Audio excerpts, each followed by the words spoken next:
നമ്മുടെ ഇന്നത്തെ കുർത്തി വീഡിയോയിൽ ടോപ്പ് ബോട്ടം സെറ്റ് ആയിട്ട് വരുന്ന ഐറ്റം കേട്ടോ. അത് നമ്മൾ നേരത്തെ കൊണ്ടുവന്നിട്ടുണ്ടായിരുന്നു. അപ്പോൾ ഇത് ശരിക്കും പറഞ്ഞാൽ ചെറുതായിട്ട് കോട്ടൺ പോലെ തന്നെയാണ്, ചെറുതായിട്ടൊന്ന് ബ്ലെൻഡഡ് ആയിട്ടാണ് വരുന്നത്. അപ്പോൾ അതിൻ്റെ ആ ഒരു പ്രിന്റും കാര്യങ്ങളൊക്കെ കാണാൻ നല്ല രസമാണ് കേട്ടോ. അതിൽ ഒത്തിരി സൈസസ് ഇല്ല, കൊടുത്തേക്കാം. എനിക്ക് തോന്നുന്നു മീഡിയം ലാർജ് എക്സൽ വരെയൊക്കെ ഉള്ളൂ.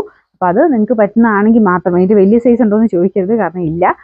ഇവിടെ കൊടുത്തേക്കാം. എം, എൽ, എക്സൽ അങ്ങനെ കാണും. അപ്പോൾ നിങ്ങൾക്കിപ്പോൾ ഇൻ കേസ് എല്ലാ വേണ്ടതെങ്കിൽ എൽ എന്നുള്ള പോർഷൻ വെച്ച് സ്ക്രീൻഷോട്ട് എടുക്കാൻ ശ്രദ്ധിക്കുക. അപ്പോൾ ഇതിൻ്റെ ഫോട്ടോ അയച്ചിട്ട് ഡബിൾ എക്സൽ ഉണ്ടോ 3XL ഉണ്ടോ എന്ന് ചോദിക്കരുത്. അപ്പോൾ അത് വെച്ച് നമുക്കത് ഡിറ്റക്ട് ചെയ്യില്ല. നിങ്ങൾക്ക് ഓട്ടോമാറ്റിക്കായിട്ട് റിപ്ലൈ കിട്ടുന്നത് നിങ്ങൾ സ്ക്രീൻഷോട്ട് എടുത്ത് തരുന്ന ആ ഒരു പ്രൊഡക്റ്റിനായിരിക്കും. അപ്പോൾ അതുകൊണ്ട് അങ്ങനെ ചോദിച്ചു കഴിഞ്ഞാൽ കിട്ടാൻ ചാൻസ് കുറവാണ്. ഇതിൻ്റെ കാണിക്കുന്നില്ലെങ്കിൽ ആ പ്രൊഡക്റ്റ് ഇല്ല എന്നുള്ള അർത്ഥം കേട്ടോ. ഇൻ കേസ് ഡബിൾ എക്സലും 3XL കണ്ടില്ലെങ്കിൽ അത് ഇല്ലാത്തതുകൊണ്ടാണ് അത് എഴുതാത്തത്. അപ്പോൾ ഇതിൻ്റെ ഫ്രണ്ട് പോർഷനിൽ ഡിസൈൻ ഇതാ കേട്ടോ. അപ്പോൾ ഇത് അത്യാവശ്യം നമുക്ക് ഡെയിലി വെയർ അടക്കം യൂസ് ചെയ്യാൻ നല്ല മെറ്റീരിയലാണ് കേട്ടോ. വാഷ് ചെയ്താലൊന്നും അങ്ങനെ പ്രശ്നങ്ങളൊന്നുമില്ല. ലെങ്തും കാര്യങ്ങളും ഒക്കെ ഉണ്ട്. സ്റ്റിച്ചിങ് പറയാതിരിക്കാൻ പറ്റില്ല, നല്ല സ്റ്റിച്ചിങ് ആണ് ഈ ഒരു ഐറ്റം. ഇതിൻ്റെ ബോട്ടം വരുന്നത് യോക്കിൽ കൊടുത്തേക്കുന്ന സെയിം ആ ഒരു പ്രിന്റ് തന്നെ ബോട്ടത്തിനും കൊടുത്തിട്ടുണ്ട്.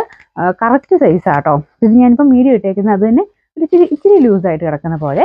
ഒരുപാട് അങ്ങനെ ടൈറ്റും അല്ല, എന്നാൽ ഭയങ്കര ലൂസും അല്ല, ഒരു നോർമൽ രീതിയിൽ. ഇതിലും ടൈറ്റായിട്ട് ഇടണമെങ്കിൽ 2 ടക്കിട്ട് കൊടുത്താൽ മതി. ബാക്ക് സൈഡിൽ ബോട്ടം ഒക്കെ കറക്റ്റാണ് കേട്ടോ. സൈസൊക്കെ നല്ല കറക്റ്റായിട്ട് നിൽക്കും. ഇതിൻ്റെ പ്രൈസ് വരുന്നത് 980 ആണ്. 980.